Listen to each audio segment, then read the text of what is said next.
hiyo pays yetu ni majorité ni ba chrétien. D'abord, independence ilikuwa inalombwa ni independence politique.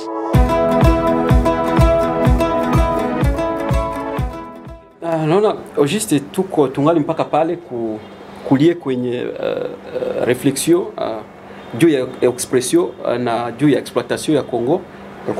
Donc ba Congolais balikuwa reni juste pour ya kuwaza juu ya ile oppression. Au juste Monsieur Kapela,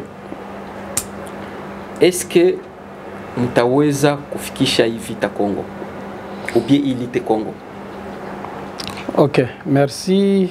Asante tena sana bwana mtangazaji, bwana Chris. Avant de répondre à question yako, acha kwanza niende kuremercier Congo TV 26. Yenye kuanda leadership ya Mzee Chris, uko present hapa, wazia watu wote wanakona komedia. Na ekipe yako yote yenye iko hapa, Mzee Daniel iko mu technical team na wengine bandugu wenye wako kumitambo ya computer. Vraiment hii journée ilikuwa ya mzuri na vraiment tunaenda kuaprecier kazi yenyewe unafanya na kukutupatia na si opportunité ya kuwa online. Kwa juu politique inaenda mvole zote mbili. Media inajua role moja mkubwa kwa juu ya kusambaza hii message yenye tuko tunataka kuleta kubeba Congo. So ya pili na remercier leadership yote ya mouvement ya Renaissance Congolaise ilikuwa hapa, president wa mouvement alikuwa hapa, chairperson alikuwa hapa, mi peke kama secrétaire na wazia vice secrétaire walishatoka hapa mu interview. Tuko na mtu mwenye iko spokesperson kama njo speaker wetu na tuko na vice president kwa juu mouvement yetu iko sensitive na vitu vya genre. Tuko tunaleta banamuke na wenyewe participer mu lite yetu kwa juu apose kuwa changement Congo bila emancipation ya banamuke. So hiyo ndio likuwa ya nani na ya tatu. Vraiment ni kwa hata kwenda kuaprecier na kuremercier ba participa wenyewe walikuya mbo gistu le organiser hii evenement yetu. Atukutaka watu ya mingi kwa juu tulipima vya mingi zamani, tukaona kama vikutumika, tuliidentifie watu mu communauté benye batakuya ukontribue na wazia sa ulikuwa na filme, uliona gisi batu bali debatre kwa juu ya makesio ilikuwa mingi, kufatana gisi time ilikuwa kidogo, me tulibambia batu kama bangali na ngine makesio wanaweza tutumia mu WhatsApp wala tunaweza ka contact mu different channels na tungaliki tena tutasogelea TV 26 Congo. Tuendelee na makestio zenye azikumalizika, tutoe réponse na kuklarifier ma concerne na vitu venye batu balienda kuongea. Mbo kurudia mule kestio yako ya kusema kama kweli hii mouvement tutaifikisha Congo. Mbo naweza nikakwambia na assurance yote kama hii mouvement itafika Congo. Kwa juu haiko mouvement yangu, haiko mouvement ya chairperson, haiko ya secrétaire, ya vice presidente wetu na bangine. So ni mouvement ya bakongomani. Hii yenye sisi tunafanya ni njia. Na hiyo pays yetu ni majorité ni ba chrétien. Na ba chrétien wetu wanajua wanasema avant Yesu akuye palikuwa Yohana Mbatizaji. Ule Yohana alitengenezea njia ya Yesu. So hii kazi yenye sisi tunaanza haiko kazi ya kusema eti tumeianza leo na kesho tuna nani. Unapanda maharagi leo na kesho unavuna. Ni njia yenye itakuwa mrefu. Jua ni itakuwa mrefu kwa juu depart ya Lumumba. Hii politiki leo tulikuwa tunaongea hapa, balienda kuiefase hata ma universite zetu za Kongo aba debatre vitu kama hii. Ni politiki yenye ko liberal, politiki yenye ina permettre tena kuendelesha zile maforce za imperialiste zenye tuliongea hapa na wale magrupu wanatumikisha mapei zenye zinatuzunguruka kwa ajili ya kuendelea kutunanisa. Hii movement itafika Kongo kwa juu tushaanza processus, ni train iko movement na hii train itastope. Tunaita ba Kongole benye kweli wanaelewa kusema kama leo kesho watu watenda kucelebre 64 yenye tunaipoteza tu, yenye inadumbukia mshimo, hakuna development, hakuna nini. Bamama wetu waendea wanakufa, watoto wetu hawana madawa mahopitali, infrastructure hakuna, pays ina leadership, governance iko potopoto, integrite territoriale yetu iko viole, occupation, bibi vitu vyote. So hii mouvement yetu itafika Kongo kwa juu tunaanza na wakongomani banaanza kuelewa. So sie tunaweka njia kama ni sie ndio tutaifikisha be it. Na kama sie tutaifikisha me tutacha generation yenye tafanya elite. Hii ni muda ya kustopele narrative kwa juu kiangalamu vibambazi. Miandiko ishaandikwa mule ndani. Ile wale walidere betuko unabo mule ndani. Swate beba natubeba, swate beba kwa opposition, swate beba kwa mouvement za syndicaliste, ma société civile. Bote bako mu WhatsApp group hii moya. Ni benye bako kali ka force kana batumikisha huko nyuma njo kanaangalia leo huyu kwa mubaya banatoa banatia ule. So peuple kila siku kama tunaongea kwa emission yetu, peuple yetu wanaipiga tu mchanga macho na peuple inabakia inaanza kujigusa baisha batoka yako ndani. So hii movement tunakupatia assurance itafika Kongo kwa juu ni movement ya peuple Kongo. Si inaonekana moyo Kongomani mko très compliqué. Hamko napenda waongoze. C'est pourquoi président ashaenda leta basi banani bagarde républicain bonge bagarde bakumchunga bazungu juu inaonekana mko na trouble sana, mko na mdéranger sana. Pourquoi ampenda baongoze tu puisque ni congolais? Mbo kurepondre question yako na wazia iko straightforward kwa juu wakati president wa pays akichungiwa na nyingine force ya nchi mtangazaji wewe peke bazungu tena unayua kama wewe peke uko na response. C'est-à-dire kwanza sijui ifyo yenu mko na journalist kunjikundi. C'est-à-dire kama mpendi mtumike sa mtu mmoja mule ndani wewe hamunge mfuata Kinshasa mnaenda kala msaidiani kwa mtu mkia organiser huko. So president ana confiance na bakongomani. Ashaanza kugopa ma mouvement za hivi. Tunaenda hapa mouvement Fayulu mouvement Frank Jongo mouvement Belgique wewe déjà pas kwa Afrique de mouvement si you kenda Mozambique mouvement sai umeshasema vingine France mouvement ba combattant donc juste siko na kuogopa muhimu mouvement yote nitarudia mwile kesho yenye president anaogopa analeta magrupe ya mupya wala watu wanamuleta bazungu iko clear inaonekana kama ile inaitwa probleme ya trust issue. Trust mtu mwile nani na also munjia ya ndani munjia ya nje ni forces zilileta wale watu kuikala pale kutuwewa ifo wamproteger. So ile ni mandate ya kutoka ku ba forces zenye zilimsaidia kufika pale. Mbo kuongea hii mambo ya ma movement mbo kama sie kama gisi vice secretary wa hii movement aliongea sie kazi yenye tuko tunafanya iko very constructive. C'est-à-dire que opposition yetu tutaweza hata tukaleta mu gouvernement Kongo iko constructive. Bo tukipata gouvernement itakamata ligne kwa juu ulisikia leo tulikuwa tunaongea ideologie. Ni groupe gani ya watu wenye sisi tunataka kuservir? Hatutaka kuservir bourgeoisie. Tunataka kuservir peuple yenye ko opprimé. Peuple yenye ko oppressé, peuple yenye iko délaissé kuanzia kule kwa Leopold paka leo. Ni peuple yenye haiko. So ile ndio peuple yenye sisi wakati gouvernement inakuya na programme ya ile peuple inaanza kupata masomo ya bure, inapata sante ya bure, tuna infrastructure inakuwa, tunaona maisha ya watu Kongolea napata kazi. Mtu mwenye yuko mu diaspora anasema kama no ifo ni bebe mali yangu na akili yangu mwinchi yangu kwa juu stabilite na ku tutasiporte le gouvernement. Mais wakati unaona le gouvernement tena inaanza kulumiza ile raia, hatuwezi tukafunga kinywa, tutaongea, tutachallenge na njoo kazi yenye CRM tuko nayo. Hatuko mwile ma mouvement ziko za mingi, pana ma mouvement za charlatan, pana ma mouvement za batu tu ba reactionnaire, mtu tu atafute franga kwa juu leo Kongo inakuwa ni nini?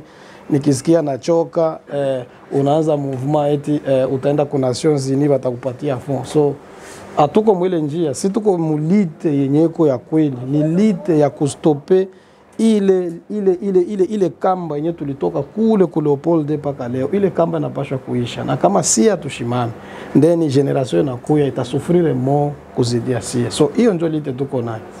Est-ce que tuliona normalement moi événement mlikuwa ba étranger, mlikuwa ba sud africain.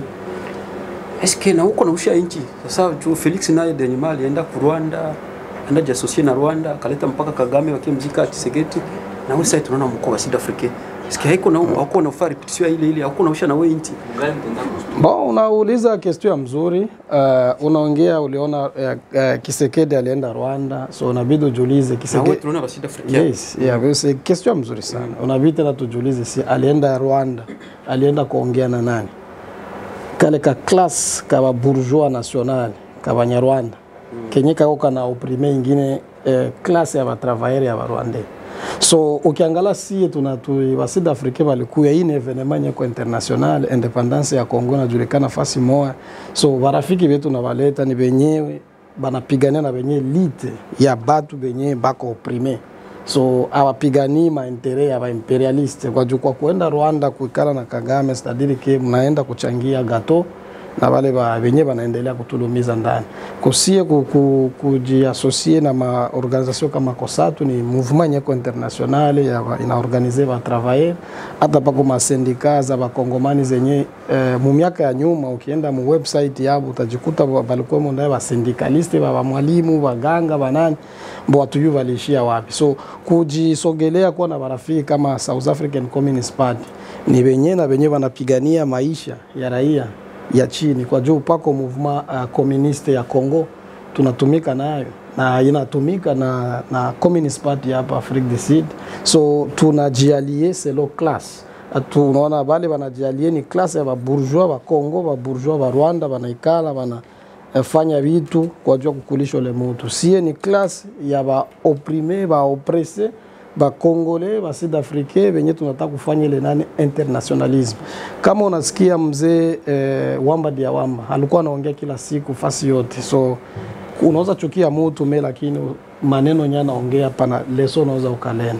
Ukiangalia mulite ya Kongo kitu mwake tunakosa. Hapa kwa elema ya internationalism. Sadike tunajifunga ndani sie bote na kila kitu. Na system yetu tunapigana huko ndani iko makali. So ifo na huko na barafiki ma movement progressive ziko nje. Zinaweza wakati muko mpresha wanaweza unaweza kaleta le support. Nitumikisha example moja kumkutano wakati batu ba kuweste walianza mambo ya MONUSCO Masgo. Tuliparticipe ma evenement ya mingi, tuko na barafiki wenye bako Uruguay. Balifanya sit in ku gouvernement yabo presque une semaine na tulikia kusikia ma radio gouvernement Uruguay iliteka decision ya ku withdraw ba force ya ONU yenye Uruguay ilituma kama 1000 soldats kule ngambo ya este ya Kongo. So hii relation ni relation ko basée mu classe. Kisekedi Rwanda ni classe ya ba bourgeois.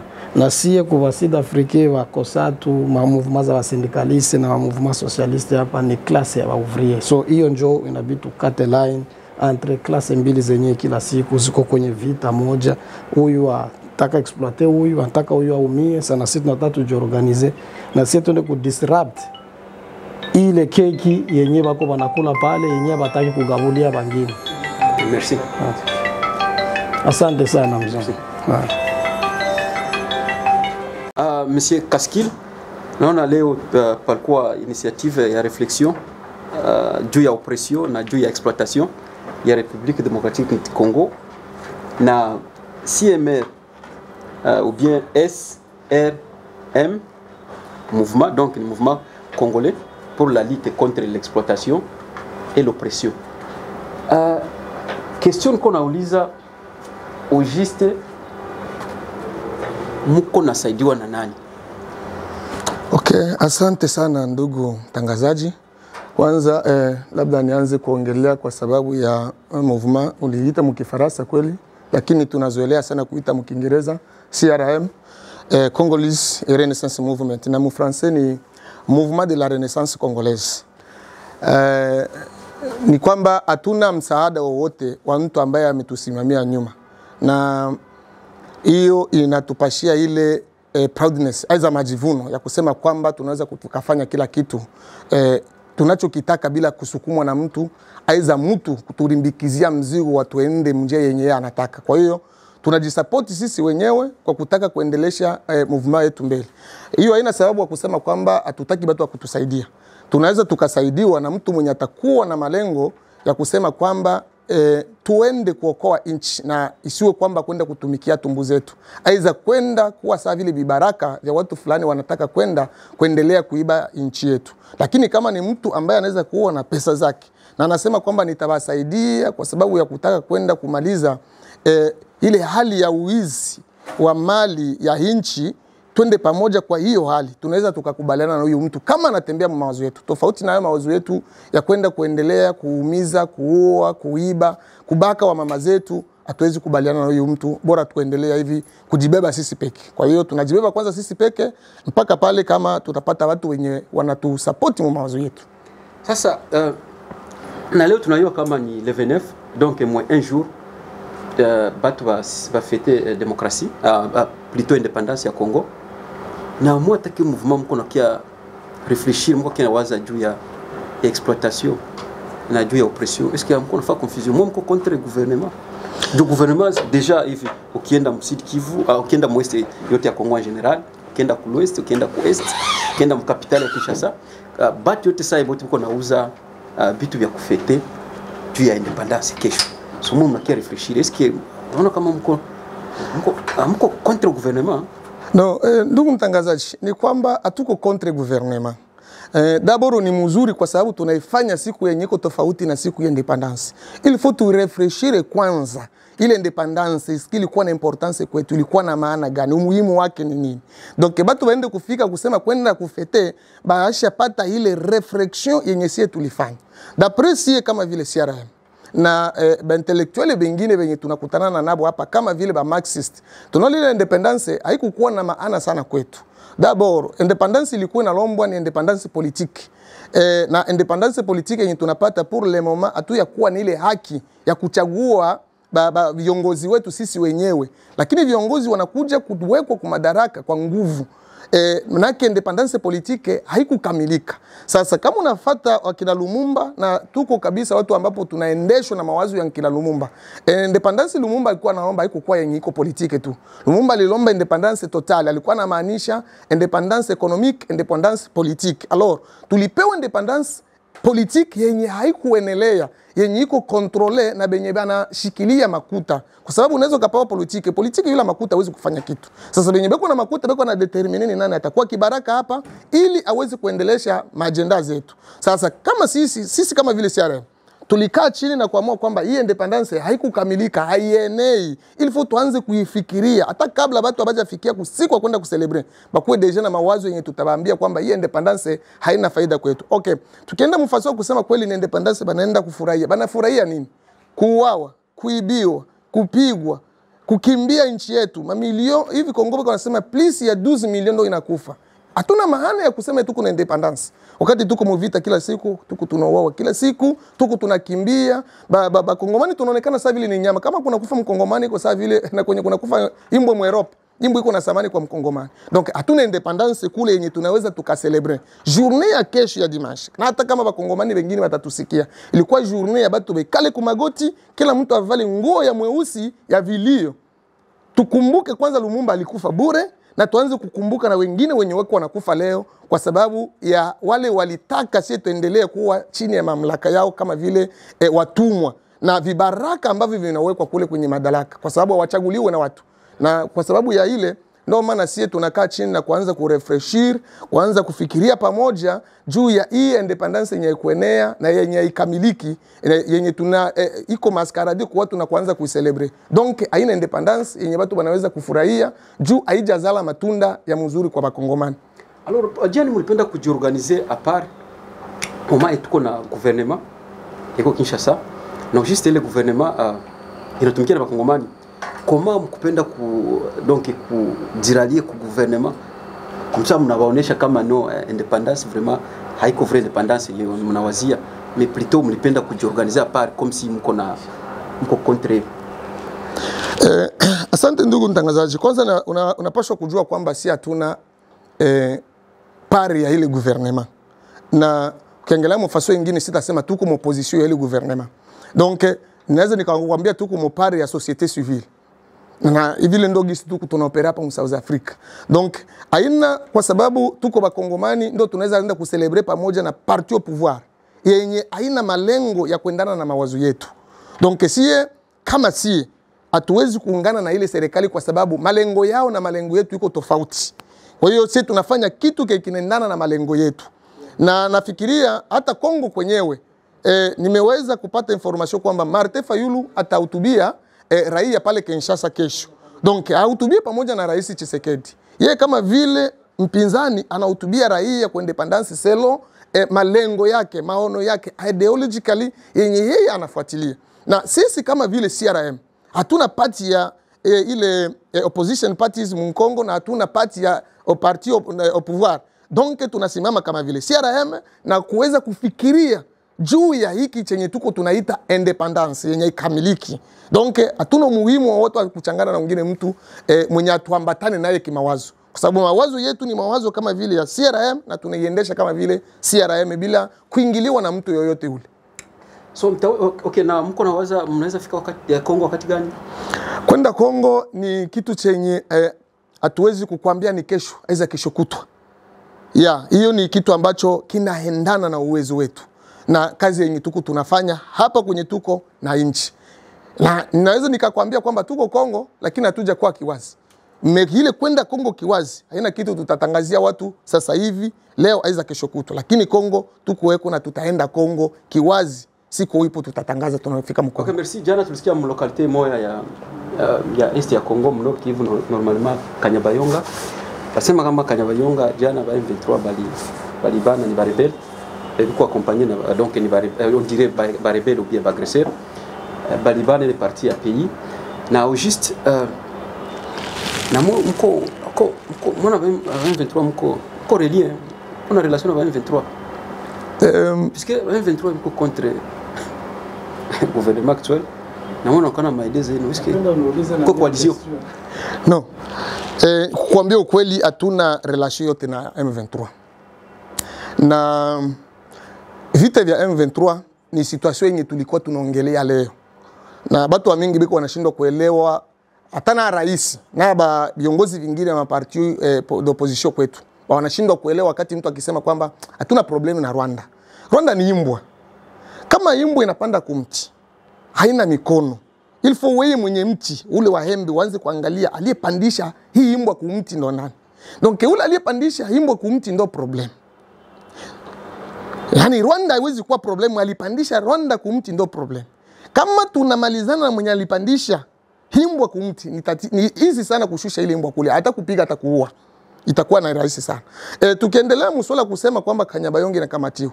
Acha tuende mwizi volume nimesha kuambia kwamba kama CRM atujiunge na mtu yoyote yule kule. Hatuna naye mawasiliano. Tungali kama sisi CRM. Sasa kama ukiangalia mwizi volume nataka niseme hapa juu ya siasa ya kwetu. Na ndio yenye inaumiza, ndio maana watu wako nasema kwamba tuko mu wakati wa exploitation, wakati wa oppression. Si yenye inaitwa M23. Ikuwe inasaidiwa na Wanyarwanda, aiza ikuwe pamoja inasaidiwa na imperialiste. Lakini kitu cha mkubwa ni tunapaswa kukamata kweli movement iko pale. Aba progresser kweli, wiko nakamata nchi na batabakilia pale pale. Ni nini cha kinabazuia basi progresser bende kamata Kinshasa. Donc ni wale wenye beko banatumia Kinshasa na ndio beko nabatumia huku. Banatia pression kwa Kinshasa na banatia na pression huku, donc inakuwa sasa vile ni vurugu. Ni vita venye viko ki-commerce. Bado wiko nafanya biashara mwile vita. M23 ni kibarua kinawekwa pale juu ya wale wenye wanawapeleka waendelee kuchimba madini na kuendelea kuiba. Sasa benye beko na profite abana ba M23. Bale babiyana ba M23 beko wanakufa bure. Kama anaweza kuangalia mbele na kuacha inaweza kuwa mzuri. En plus de cela, serikali Kinshasa itumiki kitu. Donc kuko batu wenye beko mkinshasa beba na support ile mavita yenye kukule. Na beko Kinshasa na banajulikana. Alors, hii ni probleme ya confusion inaleta vitu mkongo inakuwa mo commercial par rapport à kusema ke batu wanaweza kutatua maproblem. Na ndio maana tunaliaka kila wakati kama vile CRM. Vita vinaendelea kwetu kwa sababu ya kukosa uongozi. Hatuhitaji bora viongozi, lakini tunahitaji viongozi bora. Kama tungelikuwa tuna viongozi bora, ilikuwa tatizo ya kidogo sana kumaliza ile vita yenye kwa West. Kwa sababu ni lazima kwanza Kinshasa ijidentifie kama vile Kinshasa, ni kamate pouvoir kama vile Kinshasa, itumike kama vile Kinshasa. Alors itakuwa na rahisi sana kumaliza wale wenye beko sur terrain. Mais benye beko sur terrain na benyewe kwa sababu bakwe ba Kongomani, bakwe bageni, banatumikishwa kufa kama vile ba Afrika, mais benye beko nafaidika beko mu France, beko mu Muingereza beko mu Amerika banatulia babiana wabo watoto wao kwenda kumasomo. Mais nisi banwari huko ndo tuko tunapigana sie kwa sie. Mu vitu vyetu bini tunaweza kufaidikiemo. Tunapigana kuwana sie kwa sie pour que tufaidishe mtu wengine. Donc bale bawana ba M23 kama banaweza kujiona kwamba hatufaidiki kitu bachi. Na Kinshasa organiser mzuri pour kinche iendelee mbele. OK, merci. Juste la dernière question. Na ndio hiyo utatabia mot de la fin.